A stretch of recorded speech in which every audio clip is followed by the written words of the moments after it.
What's up, everybody? Man, it's always great to be a Miami Hurricane, but today it just feels different. Miami defeats the Florida State Seminoles 52-10, the most points ever by any team, Miami or Florida State, ever scored in this big series. Hell of a job by Rhett Lashlee. I don't know what the plan is with Blake James and Rhett Lashlee regarding salary, maybe bonuses, but you need to give the man a raise no matter what.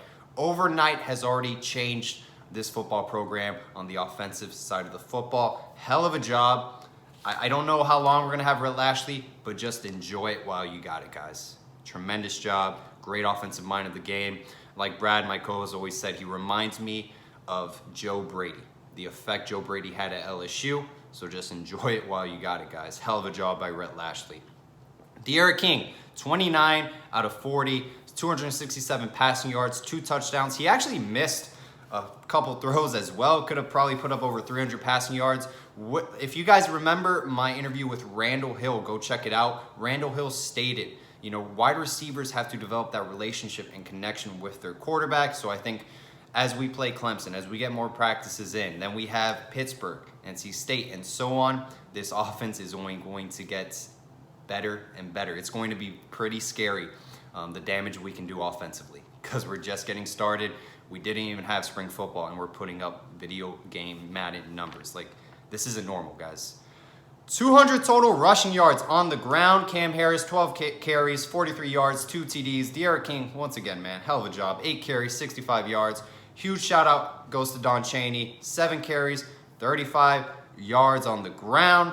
Third down efficiency, guys, we were 11 out of 16. Hell of a job. I know third down conversion was a problem last year. I mean, our entire offense was just a mess, but hey, way to correct it. In the red zone, this is very key.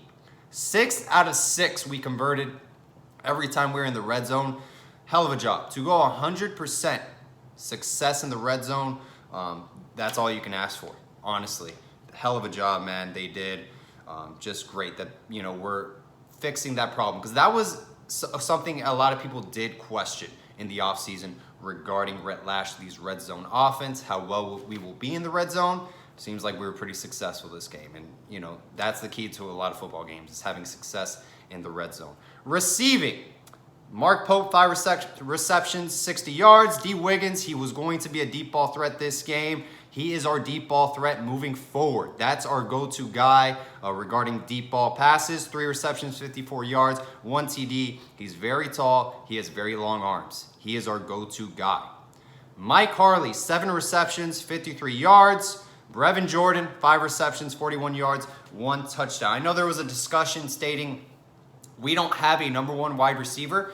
I think the identity of this offense is a run-heavy offense that goes fast, utilizes Brevin Jordan. He's one of the best tight ends in the nation, him and Kyle Pitts. The debate is up for grabs. It's up to you guys. Let me know what you think.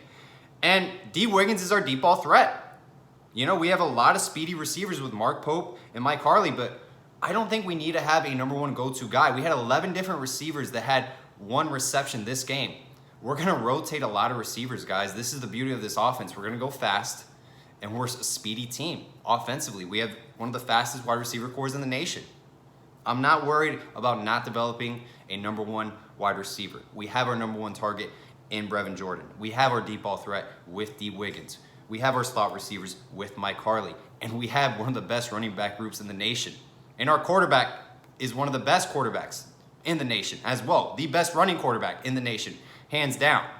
We have an outstanding offense, guys. So I'm all for everyone getting a little piece of the pie, but I think that's our identity as our offense, what I just mentioned. Defensively, 6 sacks, 13 tackles for loss. We hurried the quarterback, pressured the quarterback 7 times. Tremendous job. There were a couple drives. First drive of the game specifically, that was a scripted drive, guys. That's why Florida State had success. Having Jordan Travis and James Blackman in that series together, 2 quarterbacks. Jordan Travis is more of a running quarterback, rarely throws, but that was scripted. That's why they had success. I'm not worried about it. The chunk plays, Florida State did have 9 rushes for 10 plus rushing yards. That was a concern for me. I felt like there was a third and long. I think it was like 3rd and 20. Florida State converted. That was something I was mad about. And the penalties. 7 penalties in the first half, guys. Once again. And a lot of them were dumb penalties. A lot of unsportsmanlike conduct penalties, personal fouls. We can't have that against Clemson. So that's what my issue is the penalties. Because the more we get penalized, that's just going to hurt us against Clemson. I'll get into special teams later. But Jalen Phillips, man, he only played 1 half, and I believe he is eligible for the Clemson game. But hell of a job, man. 3 total tackles, 1 tackle for loss, 1 INT. He only played 1 half, guys. That is Joey Bosa 2.0. That is the player comparison for Jalen Phillips. Hell of a job. Hell of a player we have at hand. It's rebuild and reload at defensive end with Quincy Roche and Jalen Phillips. Amari Carter, 6 total tackles. Let's give a shout out to Ryan Ragon, 6 tackles, 1 sack. Show some love for the walk-on, man. He's playing his heart out. I know there's always that debate. He's a walk-on and he shouldn't be on the field. Hey, just show him some love. I thought Gilbert Frierson played his best game as a Miami Hurricane last night. And Jared Harrison Hunt, man, with another sack. Give the underclassmen some love, man. He is the future at defensive line. But yeah, guys, the only, real concern I have over this game that I would like to discuss with you guys is Mark Pope, once again, muffing another punt. That's unacceptable, guys. That's the 2nd time this year he already turned the ball over. Fumbling the ball, we can't have that, guys. We cannot have that. We got Clemson in a couple weeks. It's unacceptable. Get Xavier Restrepo in, get Gervin Hall in. I don't care who you have returning punts, but it's time to move forward from Mark Pope. This is the 2nd time he fumbles, turns the ball over on punt returns. It's unacceptable, guys. That really is my only concern, and the penalties. And De'Ara King missing throws, that will develop over time, guys. I'm not worried about that. That relationship that Randall Hill stated, that develops through practices and games, and it will show. But guys, man, it's always nice to beat Florida State, but it just feels great to beat them by 42. I don't care if they're a bad football team, if they're a great football team. We smashed Florida State in the mouth last night on primetime television.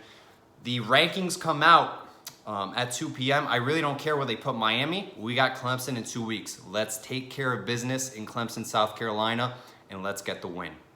Huge game for the program moving forward. Hope everyone has a great rest of their day, and always, all about the U.